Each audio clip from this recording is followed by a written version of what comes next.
Hello students, welcome to our channel A to Z পরীক্ষা।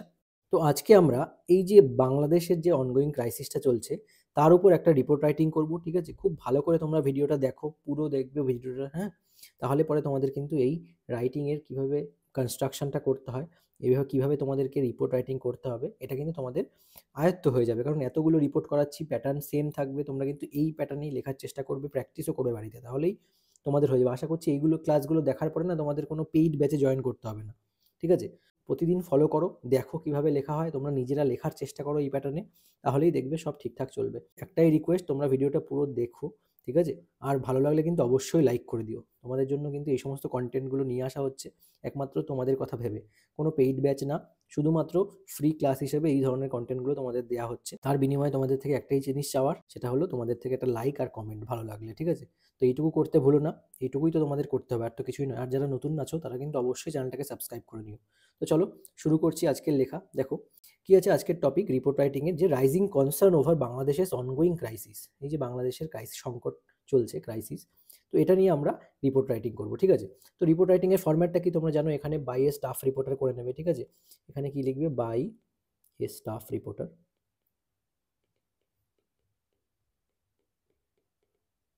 ঠিক আছে? এরপর আমরা শুরু করব মেন আমাদের লেখা। দেখো প্রথম line, Bangladesh is grappling, grappling মানে জর্জরিত, ঠিক আছে? With, Bangladesh is grappling with a multifaceted faceted মাল্টিফেসেটেড বলতে কি, বহুমুখী, তাই না? মানে অনেক দিক থেকে, তাই তো? মাল্টিফেসেটেড, আচ্ছা। Crisis, multifaceted crisis marked by political, কি, কাদের মাধ্যমে? দেখো মার্কড বাই কিসের জন্য হচ্ছে এটা, পলিটিক্যাল ইনস্ট্যাবিলিটি, হ্যাঁ, ইনস্ট্যাবিলিটি, ঠিক আছে? মানে যেখানে স্টেবিলিটি নেই, তাই না? কমা, ইকোনমিক চ্যালেঞ্জেস,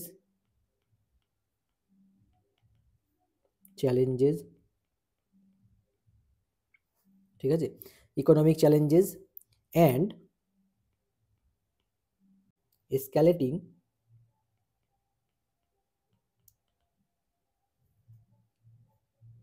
ক্লাইমেট, এসক্যালেট মানে বাড়ানো, হ্যাঁ, এসক্যালেটিং ক্লাইমেট ভালনারেবিলিটিস,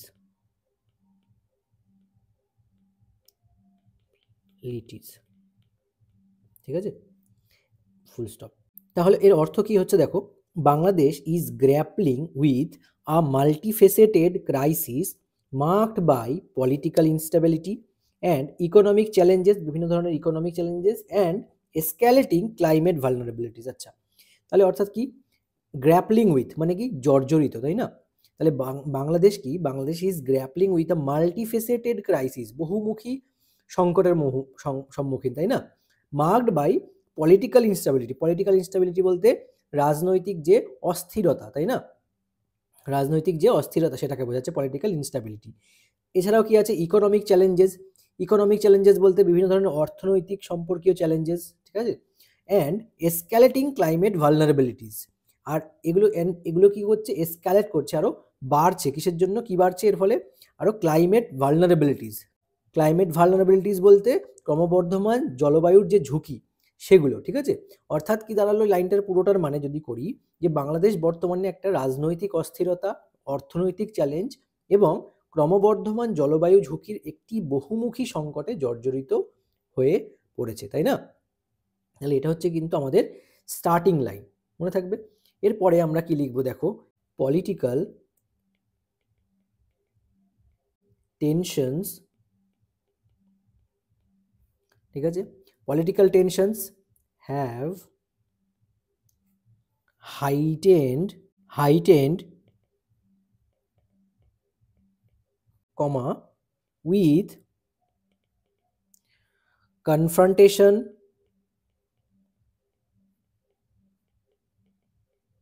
ঠিক আছে, between কাদের মধ্যে? Major political, with major political parties, ঠিক আছে, লিডিং টু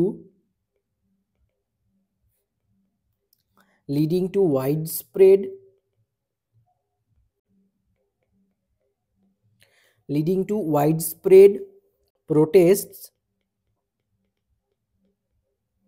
ঠিক আছে, অ্যান্ড এর ফলে কি হচ্ছে আর কি, ওয়াইডস্প্রেড প্রোটেস্ট হচ্ছে, অ্যান্ড তার সাথে কি হচ্ছে, ডিসরাপশনস হচ্ছে, তাই না, ফুল স্টপ। অর্থাৎ কি, যদি মানে করি এই লাইনটার, তাহলে কি দাঁড়াবে দেখো, এই যে বাংলাদেশে কি হচ্ছে, এখানে কি হচ্ছে, প্রধান যে রাজনৈতিক দলগুলো রয়েছে তাদের মধ্যে সংঘাত হচ্ছে, তাই না, এবং এর ফলে কি হচ্ছে, বিক্ষোভ আর যে সমস্ত ব্যাঘাত তৈরি হচ্ছে, যার ফলে কি গণতান্ত্রিক যে প্রক্রিয়া সেটা কিন্তু ব্যাহত হচ্ছে, যা নাকি শাসন ব্যবস্থাটাকে অস্থিতিশীল করে তুলছে, তাই না। তাহলে দেখো, পলিটিক্যাল টেনশনস হ্যাভ হাইটেন্ড, ঠিক আছে, মানে বাড়িয়ে তুলছে পলিটিক্যাল টেনশনস, মানে বর্তমানে পলিটিক্যাল টেনশন যেটা মেইন, যে প্রধান রাজনৈতিক দলগুলোর মধ্যে যে টেনশনস হচ্ছে সেইগুলো, হ্যাঁ, with confrontations between major political parties. দেখো, পলিটিক্যাল উদ্বেগ বাড়ছে, তার মধ্যে কি কনফ্রন্টেশনস বলতে এখানে কনফ্রন্টেশন মানে কি, মুখোমুখি হওয়া, তাই না, বিটুইন মেজর পলিটিক্যাল পার্টিজ এর মধ্যে যে সংঘাত, দ্বন্দ্ব, সেইটা লিডিং করছে কি টু ওয়াইড স্প্রেড প্রোটেস্ট, তার ফলে কি হচ্ছে, ওয়াইড স্প্রেড প্রোটেস্ট হচ্ছে। প্রোটেস্ট কি হচ্ছে, দেখো, বিক্ষোভ যেগুলো হচ্ছে না সেগুলো কিন্তু ওয়াইড স্প্রেড মানে অনেকটা বিস্তৃত হচ্ছে, ঠিক আছে, বহু বিস্তৃত হচ্ছে প্রোটেস্টগুলো, অ্যান্ড ডিসরাপশনস, এবং বিভিন্ন রকমের ব্যাঘাত ঘটছে, ঠিক আছে। তো এই হলো আমাদের ফার্স্ট প্যারাগ্রাফ। তোমরা কিন্তু সিঙ্গেল প্যারাগ্রাফেও লিখতে পারো লেখাটা, আবার প্যারাগ্রাফ চেঞ্জ করেও লিখতে পারো, ঠিক আছে। তো political tensions have heightened with confrontations between major parties, political parties, leading to wide spread protest and disruptions, ঠিক আছে। এর পরের দেখো আমরা সেকেন্ড প্যারা আমরা কিভাবে লিখবো, দেখো, দিজ disputes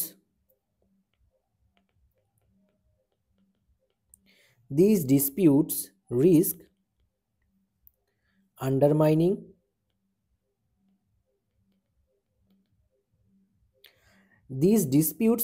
undermining democratic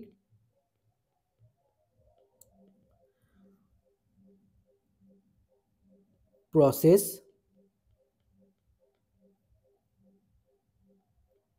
তাই না, these disputes risk undermining democratic processes and destabilizing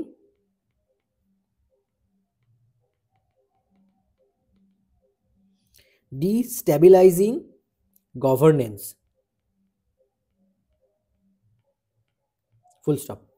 অর্থাৎ কি, দেখো এখানে কি বলেছে, এই যে এই সমস্ত যে ডিসপিউটগুলো হচ্ছে না, এগুলো কি করছে, রিস্ক আন্ডারমাইনিং ডেমোক্রেটিক প্রসেসেস, ঠিক আছে, অ্যান্ড ডিস্টেবিলাইজিং গভর্নেন্স। অর্থাৎ কি, দেখো, গভর্নেন্সটাকে কি করছে, ডিস্টেবিলাইজ করছে, তার মানে গণতান্ত্রিক প্রক্রিয়াগুলো ব্যাহত হচ্ছে, তাই তো। আচ্ছা, তো এই যে ডিসপিউটগুলো সেগুলো risk undermining democratic process and destabilising governance, এই প্রক্রিয়া কি করছে, শাসন ব্যবস্থাকে কিন্তু অস্থিতিশীল করছে এবং ঝুঁকি তৈরি করছে, তাই না, অস্থিতিশীল করার ঝুঁকি তৈরি করে দিচ্ছে, তাই তো, এই ধরনের প্রোটেস্ট আর ডিসরাপশনসগুলো মনে থাকবে।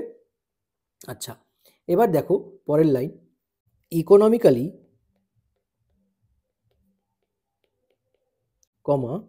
the nation faces, কি ফেস করছে, ইনফ্লেশনারি প্রেশারস,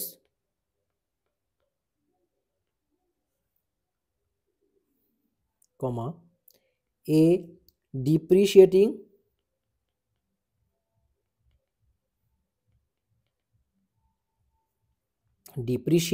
কারেন্সি, তাই না, কারেন্সি ডিপ্রিশিয়েট হচ্ছে, অ্যান্ড ডুইন্ডলিং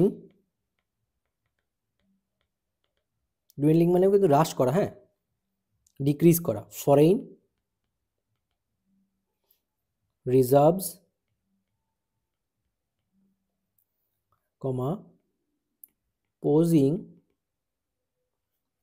significant কি পোজ করছে সিগনিফিকেন্ট চ্যালেঞ্জেস, ঠিক আছে, টু ইটস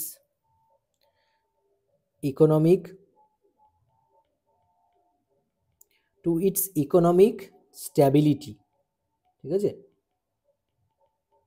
অর্থাৎ কি দেখো, এই যে ইকোনমিক্যালি মানে অর্থনৈতিকভাবে কি হচ্ছে, দ্য নেশন ফেসেস ইনফ্লেশনারি প্রেশারস, মানে কি মুদ্রাস্ফীতি ঘটছে, ডিপ্রিশিয়েটিং কারেন্সি মানে কারেন্সির ভ্যালু কমে যাচ্ছে, অ্যান্ড ডুইন্ডলিং বলতে দেখো এটা মানে হ্রাস করা, ফরেন রিজার্ভস মানে বৈদেশিক যে রিজার্ভ আছে সেগুলোও কিন্তু দিনে দিনে কমে যাচ্ছে, পোজিং সিগনিফিকেন্ট চ্যালেঞ্জেস, এর ফলে কি হচ্ছে তাৎপর্যপূর্ণ কিছু চ্যালেঞ্জের সম্মুখীন হচ্ছে, টু ইটস ইকোনমিক স্ট্যাবিলিটি মানে এটা অর্থনৈতিক দিক থেকে কিন্তু বিভিন্ন রকমের চ্যালেঞ্জের সম্মুখীন হচ্ছে এই সমস্ত কারণের জন্য, তাই না, এই যে অস্থিরতার কারণে, ঠিক আছে।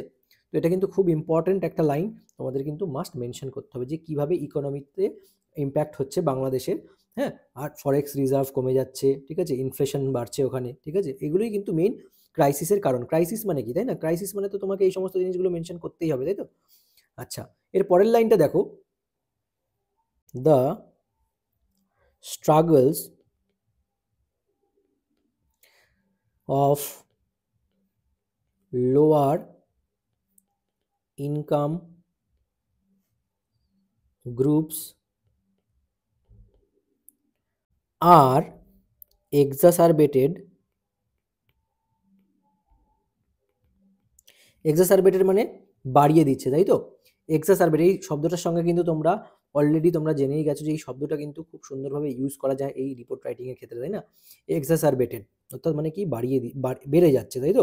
স্ট্রাগল বেড়ে যাচ্ছে কাদের, লোয়ার ইনকাম গ্রুপ যাদের আছে, মানে যাদের ইনকাম খুবই সামান্য তাদের কিন্তু স্ট্রাগল আরও বেড়ে যাচ্ছে। আর এক্সাজারবেটেড with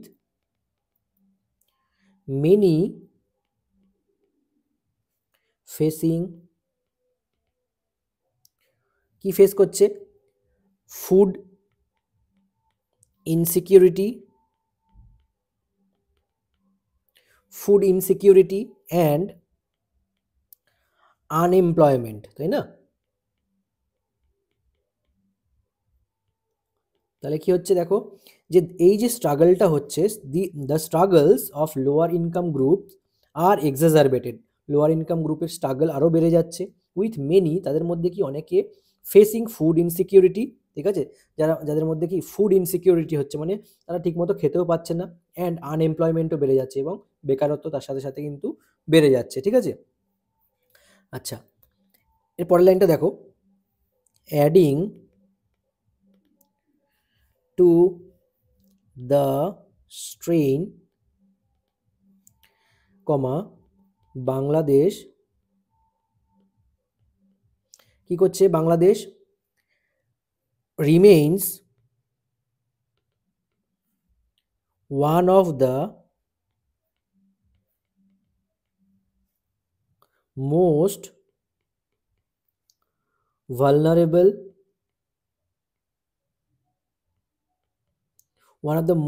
vulnerable countries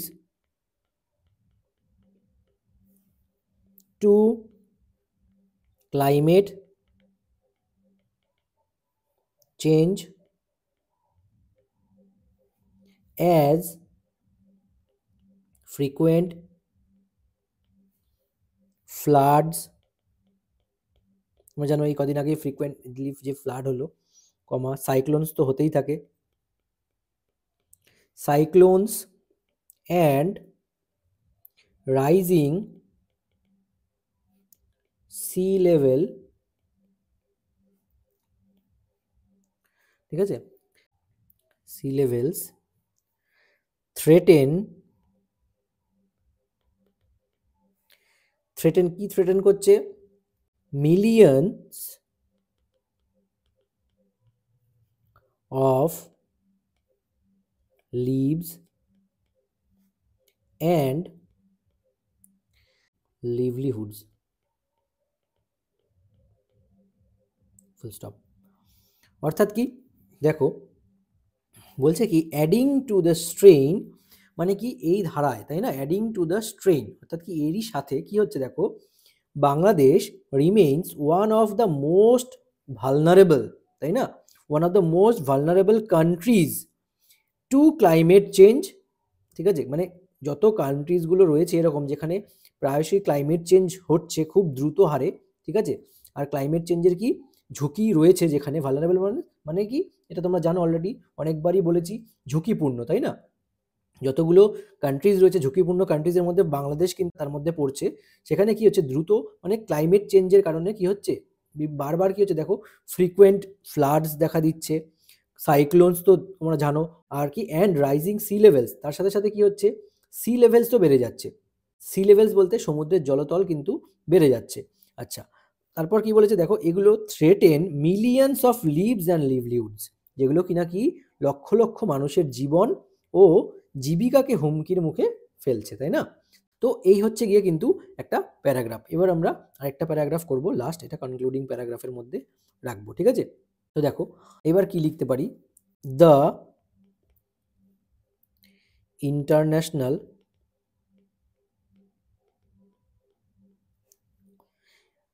community,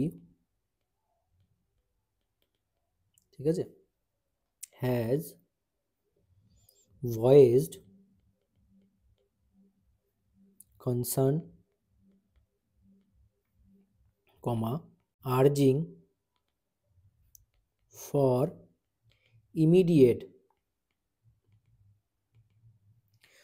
for immediate reforms,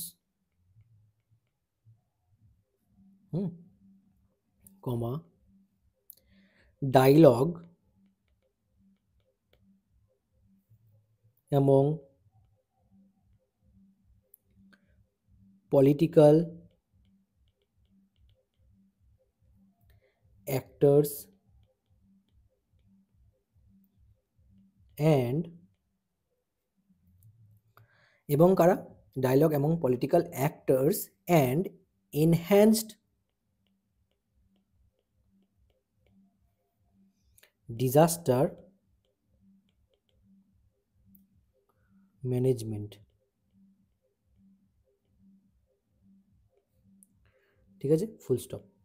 দেখো লাইনটার মানে কি হচ্ছে, the international community has voiced concern urging for immediate reforms, dialogue among political actors and enhance disaster management, ঠিক আছে, দ্রুত সংস্কার, রাজনৈতিক দলগুলোর মধ্যে কথাবার্তা এবং উন্নত আরও দুর্যোগ ব্যবস্থাপনার প্রয়োজন এখনও আছে বলে কনসার্ন মানে উদ্বেগ প্রকাশ করেছে, যে এই জিনিসগুলো কিন্তু করা আবশ্যকভাবে দরকার, তাই না। মনে রাখবে এই যে রাইটিংগুলো তোমাদের করাচ্ছে এগুলো কিন্তু পিএসসি মিসলেনিয়াস বলো, পিএসসি ক্লার্কশিপ বলো, সব এক্সামের জন্য কিন্তু ইম্পর্টেন্ট, ঠিক আছে। এর পরের লাইনটা দেখো কি বলেছে, উইদাউট সুইফট অ্যাকশন, ঠিক আছে, the crisis could severely impede বাংলাদেশের, ঠিক আছে, progress and escalate its humanitarian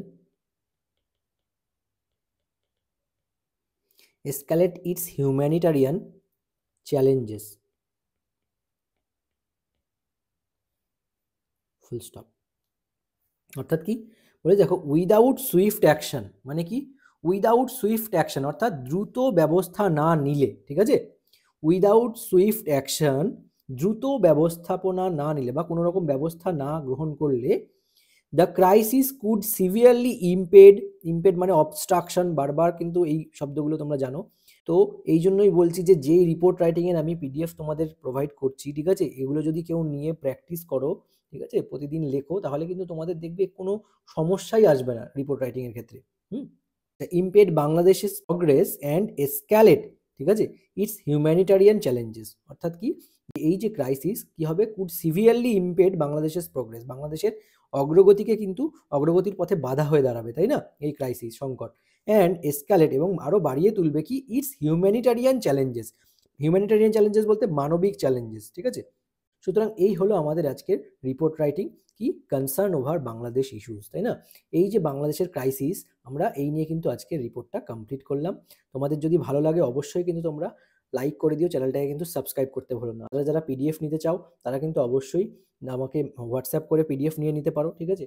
যাদের মধ্যে এটা ধারণা রয়েছে যে আচ্ছা ইংলিশটা নিয়ে নিচ্ছি কিন্তু বাংলাগুলোও তো এই ইম্পর্টেন্ট আছে টপিক, তো আমরা এগুলোকে ট্রান্সলেট করে নেব। মনে রাখবে ট্রান্সলেটেড যে ল্যাঙ্গুয়েজটা হবে না, তোমরা মিলিয়ে দেখবে বাংলার লেখার ভাষাটাই অন্যরকম হয়, সেগুলো কিন্তু ট্রান্সলেট করলে ওই রকম কখনোই হবে না, ঠিক আছে? এটা যেন মাথায় থাকে তোমাদের।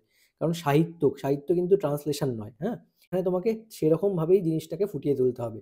সুতরাং এই জিনিসটা তোমরা কিন্তু ভুল ধারণার মধ্যে থেকো না। ট্রান্সলেশন আলাদা জিনিস। তোমাদের বাংলায় রিপোর্টটা করানো হয়েছে এই বাংলাদেশ ক্রাইসিসটা, ঠিক আছে? এবার ইংলিশেও আমি এটা করালাম। তো দেখবে ট্রান্সলেটেড হলে পরে কিন্তু তোমরা ভাষার মধ্যে ডিফারেন্স খুঁজে পাবে, যেটা কিনা তুমি এখন যদি তোমরা দেখো পড়ো ইংলিশটা, সেখানে কিন্তু কোনো মিল পাবে না, ঠিক আছে? বাংলার ভাষা একরকম মার্জিত ভাষা ইউজ করতে হয়, আর ইংলিশেও সেই রকম ধরনের সুন্দর ওয়ার্ডস আমাদের ইউজ করতে হয়, ঠিক আছে? সেই জিনিসগুলোকে তুলে ধরার জন্য। তো এই ভুল ধারণার মধ্যে থেকো না, ট্রান্সলেশন কিন্তু সাহিত্যে চলে না ওইভাবে, ঠিক আছে?